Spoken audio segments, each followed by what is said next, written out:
G'day, everybody. I just watched a movie that I was recommended to me, K-pop Demon Hunters, wow, what a weird show. I loved it and hated it simultaneously, but clearly it's popular for a very good reason. And I want to talk about the accuracy of certain features of what it's talking about and why it's so popular.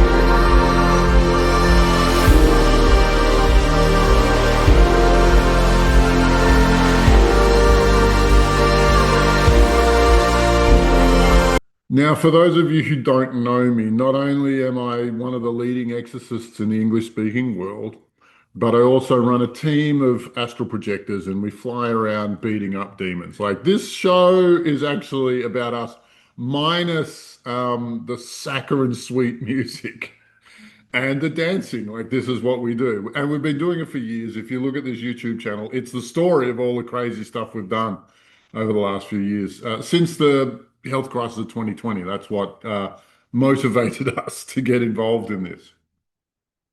One of the things that really strikes me, it's a weird movie to be as popular as it is because it's trash. It's total garbage. Like it's everything's computer generated. The script is so obvious it hurts. Like it's Buffy the Vampire Slayer, where good little girl sees dark and mysterious and the pain in that man who just happens to be the lead of the enemy and the romance, it makes it so hard to understand. And come on, man. It's a bit average, isn't it? It's been done before. So I just hope that, people can look past it. But, I think that this movie is so popular because it strikes a chord with everybody and a deep one. And I think back to the movie The Matrix. Again, it's just another formulaic movie, The Matrix, but everybody saw it several times. Why? Because it speaks to something we know but cannot voice. It speaks to a situation that we're clearly aware of, but has no other form of description.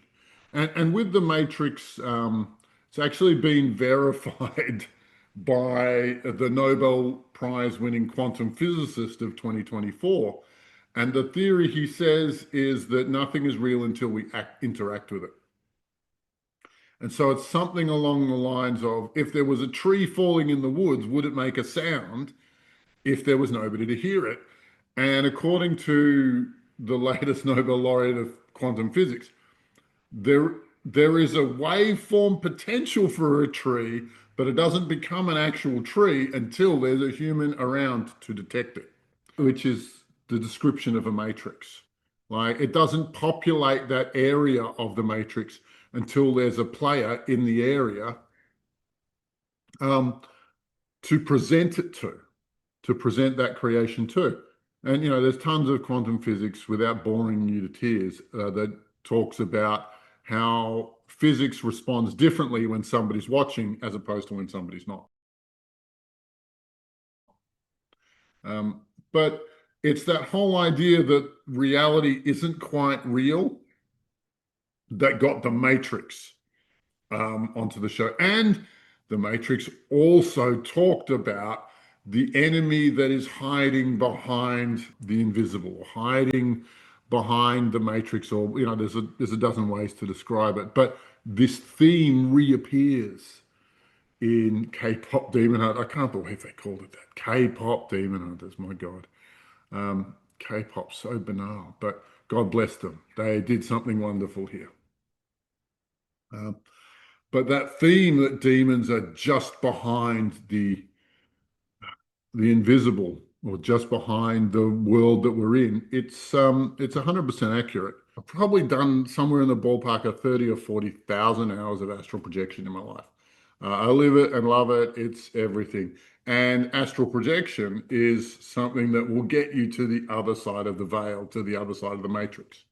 This whole matrix concept goes back so far that Plato talked about it, the reality, the fire, and the cave wall where we only see the shadow of reality. But yeah, the concept that the real is not real goes back that far. And it was reborn again in the Matrix, and it's also reborn in this movie. And one of the themes that was also in the Matrix was that there are monsters out to get us. And again, in this movie, there are monsters out to get us. As a professional exorcist, I can tell you unequivocally that there are monsters out to get us. And the reason why this movie is so popular, the reason why it strikes a chord with everybody, is because fundamentally we know it too. Without being able to put our finger on any particular thing, we understand it. Isn't that sad? Isn't that sad that the most important thing to human culture is secret? Now, I watch my channel. There are dozens of videos that will tell you stories very similar to this, but this is the one that I share with you in the hope that this makes sense to you, is that those demons have infiltrated our world leaders because clearly the political case, the leadership case of our world isn't working for humanity's benefit. It's not, doesn't care about us. It doesn't want good things to happen for us. And why? Why would it do that? Unless they're working for somebody else. And that somebody else is demonkind. You will see the demonic in music. You'll see it in pop music. You'll see it in hip hop. You'll see it in the movies. And many of these artists moonlight as dark priests. It's a horrible thing to hear, but Lady Gaga is the heir apparent to the lead dark priest for the Illuminati, a lady named Marina Abramovich. And Lady Gaga is the next one in line. She's the primary trainee. And if you look at her music, if you look at her art, then you'll see it here too. And so this movie is actually like a little bit banal, but the reason why it's popular now, of all of the silly made in a basement movies on a computer, um, all of that garbage that's out there, like why did this one make it to the top? Well, it's because it's speaking to this theme that's more poignant than ever. And one of the things that I guess you'll see when you look at Western cultures is that you will see the seven deadly sins as popular and as active as anything ever before, any other time. Lust, greed, sloth, envy, wrath, pride, gluttony, they're all playing out at maximum volume. And what you're looking at there is the amount of influence that demonkind has been able to exert on Western culture. Now, my team and I, we're fighting this constantly. But like all things, we need more people. And with magic and astral projection, like the dark side, the Illuminati, they have this advantage. They know their material to a T. They're very good dark magicians. But magic as a technology shares a lot of the qualities of literacy, actually. It used to be a controlled technology. Only a handful of people could do it, and they were all loyal to the establishment and they worked for them and only them, right?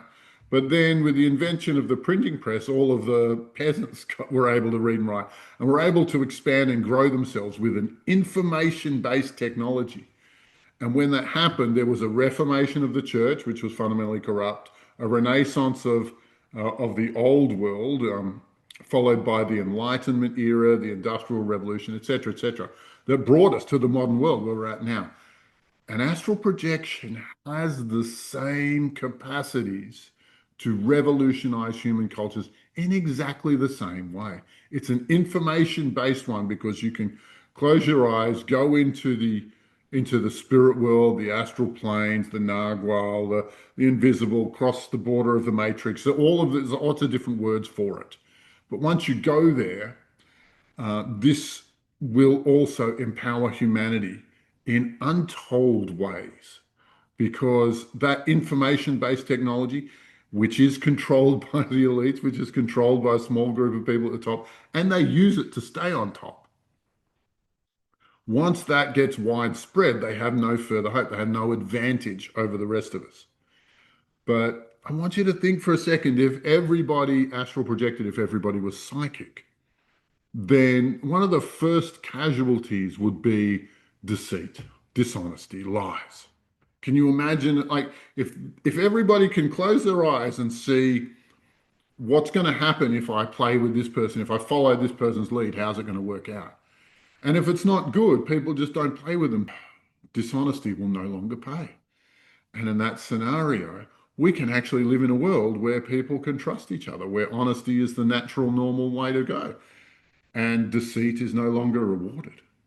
I can only imagine what a world would that like that would look like, but it's within our grasp. Now's this time.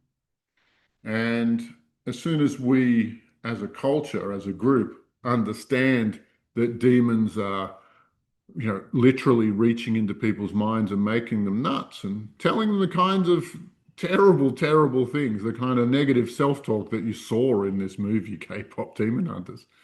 It's absolutely them. I treat it every day. And that if our world was going to go through the kind of change that we desperately, desperately need, the first things that have to go is these demons. And we have a team who's dedicated specifically to that, and we work very, very hard at it with success. But you'll watch the YouTube videos that I have on offer, and you'll see it. You'll get it. If you are interested in astral projection, there look onto my website, alabarjones.com, put your email in somewhere, and I'll send you out the invitation when the next enrollment starts. Because it's just too important to let this slide. I know that we have a lot at stake, and this is the technology that starts the revolution. This is the technology that changes human culture forever in the best way. If you are already an astral projector, please get in touch because we need more people for our teams so that we can implement this humanity-saving program that we have. But subscribe to the channel. You'll see a lot more. And if you're looking for something to excite you and revolutionize your life, then astral projection will do it for you. I guarantee. All right. My love to you all.